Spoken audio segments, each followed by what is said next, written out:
All India Radio Info Medium Wave Meter sa thumsom ni point kat kilohertz agyat from gadlen ile FM megahertz zane thum point ngapan hongki puang kya pai ke program ahi tunin thuthak la khom simna na ongkwan na le Harvard ki sumpule pumjanang le alom tia pan la twa leng na inai dingo tu nama sapenin Harvard ki sumpua pan sanadang kan chi la ingai dingo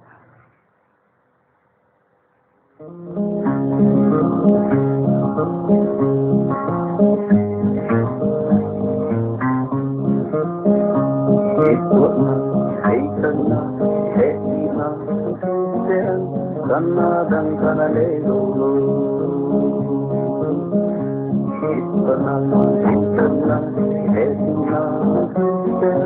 Kanadang kanalelo Today sana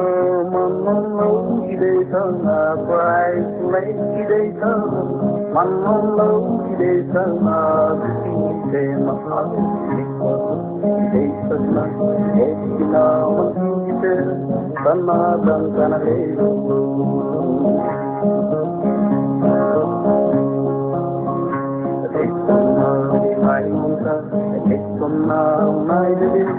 Nabot man pagalelo nahekina do talelo ke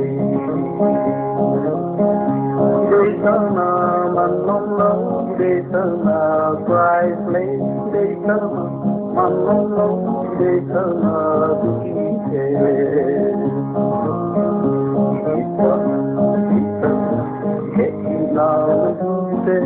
Kanadang kanalelo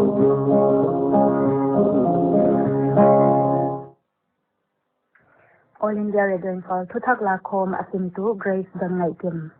Manipura gamdanga tang gamsung honglut numei kumsom guklelia upale atanu kumsom ni lethuma upatelin ni sagi COVID-19 positive mo chak thak ahi nun Manipur sokalin gamdanga pat hongki pantengteng COVID-19 test vet dingin thupuk nala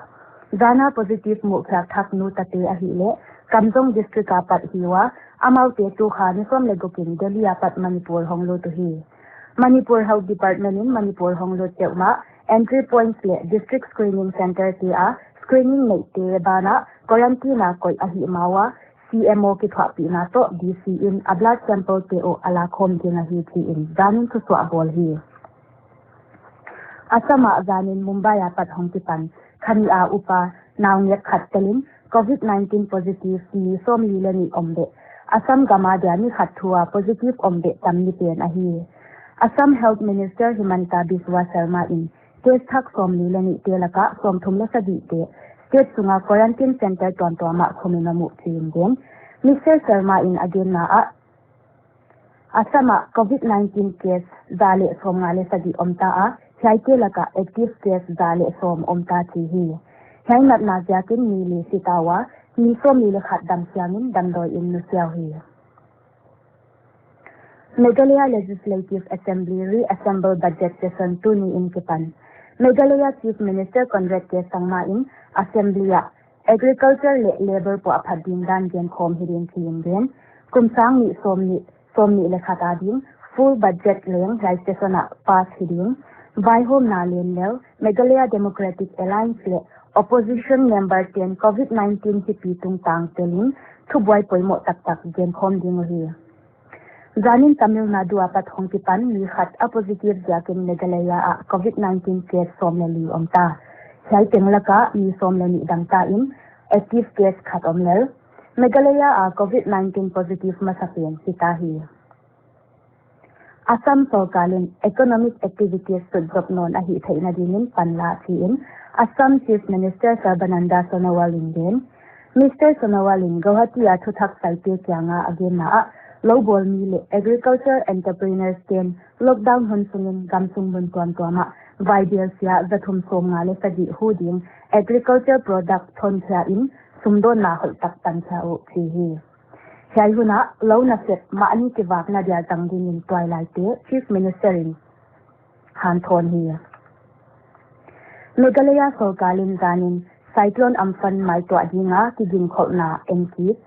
Indian Meteorological Department in Digha West Bengal le hatia tuikut le Bangladesh Sundarban scheme tuni sunung ahi keile nitak lamin hui hat tak ahadan dakal khata niel zale som nga lenga apan zale som guk lenga vela hat hui pinung theidin mona ahi dam den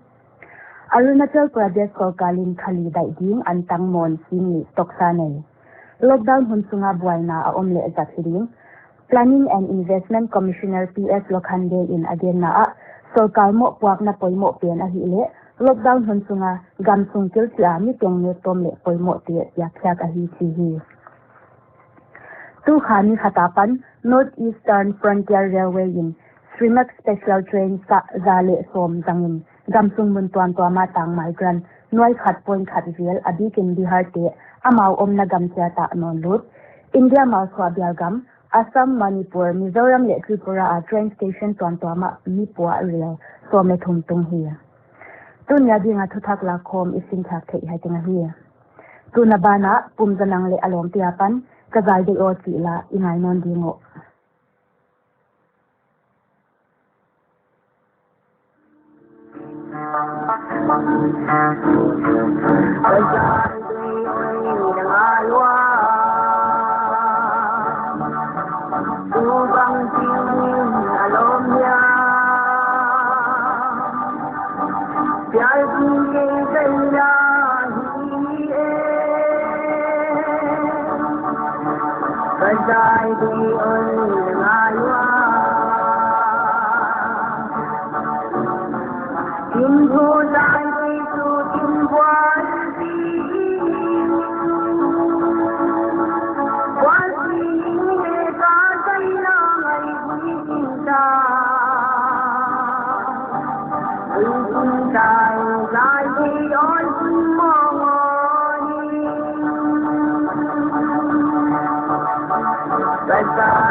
Naong Hongtung Ding October ni som ni Sadiapan ni som ni Lenga Sikalin Churachanpura Indian Army Trade Tom Soldier General Duty GD Soldier SKT Clerk Soldier Technical Le Soldier Tradesman Adinin Recruitment Omding Saradi Nin Pasal Zinay Nailo October ni Khatsa Ang ni som ni Tatana Kumsom le sagi le akimapan kumsom ni le thumtikal ni hi ngai kwato lunglut na naitian official website www.joinindianarmy.nic apply thedinga thutran akimzo leng mo thedin here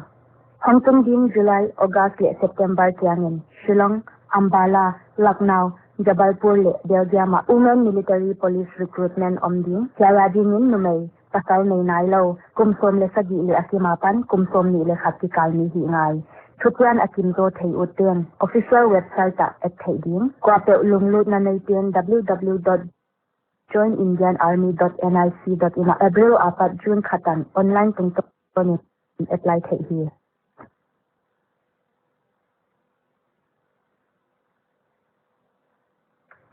tu na bana muan na thian mang chi la Harvard ti sum pui na sak ingai non dingo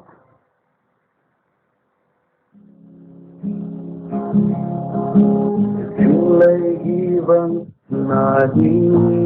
rong lê Halloween na chẳng có nín Cherry bella don bang chi tua ni mô lô Mà la chan mang chiang ke bula Tangona zao na ke bula em ni Ayut si lâu hâm vòng vai Ô si cho nó tuang hong tung đi gam thay lô Thầm mang băng in hong akin Xin lấy vâng xem na đi không lệ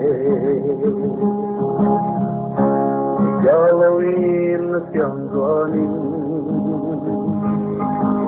Cherry bella don bang ito ni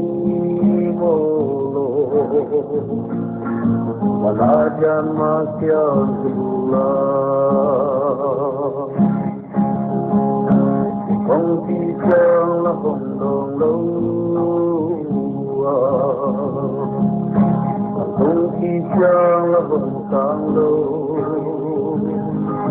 The trees are holiday young đông Đâu đâu in không chia sân này nô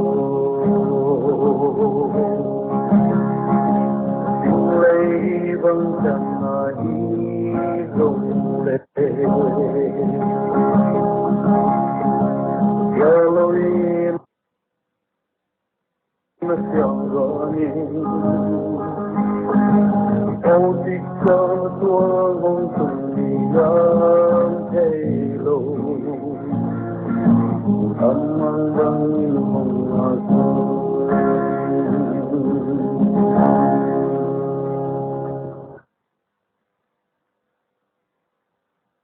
mi pi thei ya thupuan coronavirus apan ki ven ding dam te samin lo ne lo ding frozen food net ding ki koi hal te nek ma a hoi taka hwan min masak ding theile an te lo hin te nek ma a hoi taka sil siang masak ding sabon zanga khut sil mun ding alcohol tel hand sanitizer zat vel ding hitang le khu mi ke kyanga nayom lo ding hitang khu a hi ke le khosik hi le ket sak pa ding na khu le ha chai changin na mok le nak te tissue zangin ton zelin lan na zo changin tissue pai pa in na khut sil siang ngalin in sung van zatte disinfectant nat na hik that na dam doi a zut siang gi ye ding tu na bana lungzwan phong chi la pum janang le alom pe sak ingai non dingo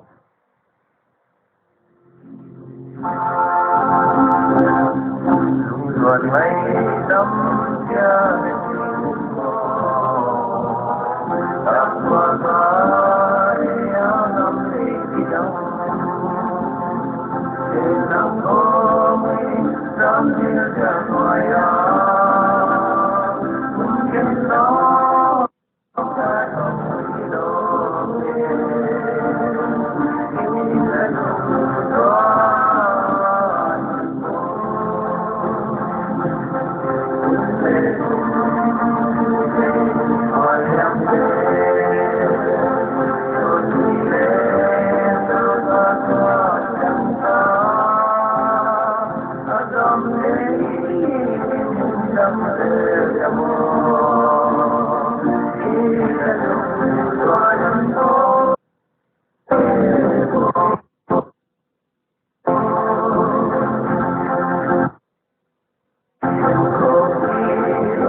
Ihon omlai tenin tun la dua o chi la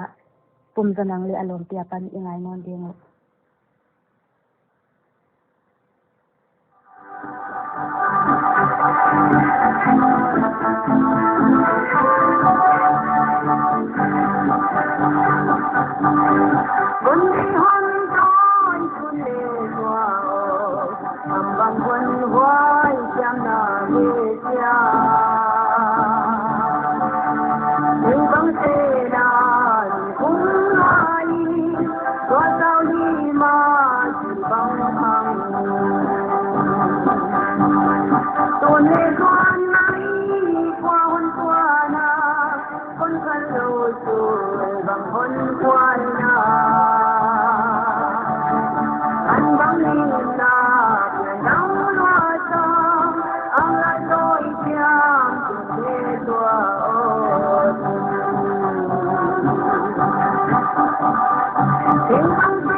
tunya dinga Harvard ki sumpule umjana nga pamla tawlen ingai thai sai ten ahi All India Radio Founding changin thuthak la khom simna le chinchan phongle alom tia pan la tawle ngai na inai dingo tun ni taklam dakli minute som li din to ki tanin hunu adaita mun cha pai te program ngai teng teng omnom le mangpha